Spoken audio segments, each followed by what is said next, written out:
Manok. Muta mo! Tamo! Baboy.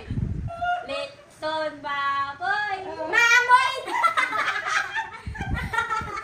Baboy. Ulo ng baboy?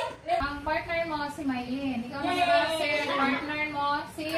Yay! Ate Ako tayo! ang partner ko si Tatay. Hello.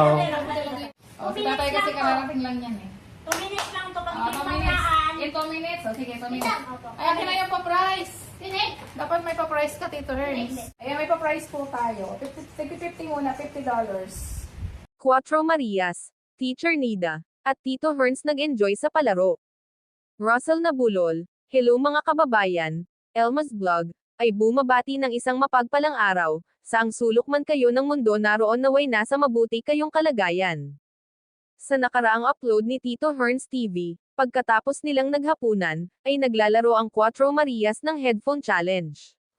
Dahil kinabukasan ay wala din silang mga pasok sa school. Kahit late nang matulog ay okay lang sa kanila, at habang pinapanood ko ang kanilang video hindi ko mapigilan na tatawa. Kasi ang lalayo ng mga hula nila, pero sinusubukan pa rin nila na mahulaan ang sinasabi ng kanilang partner.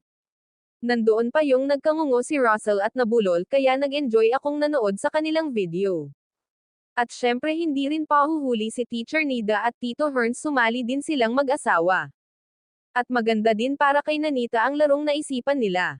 Mahalagang mag-iisip at tingnan ng maigi ang bunganga kung paano ibigkas. Ang nanalo naman ay si Mylene, ang pinakamataas na natanggap na prize naka $200 siya, si Nanita na may $150 at si Zenea at Russell na may naka $50. Wow, naman dollars ang pera nila pero sa totoo naman ay piso talaga. Mapanood ang full video sa channel ni Tito Herns TV. Please watch, like, subscribe and don't skip ads. Ganun na rin sa aking munting channel Elma's Vlog. Please support. Maraming salamat mga kababayan. God bless us.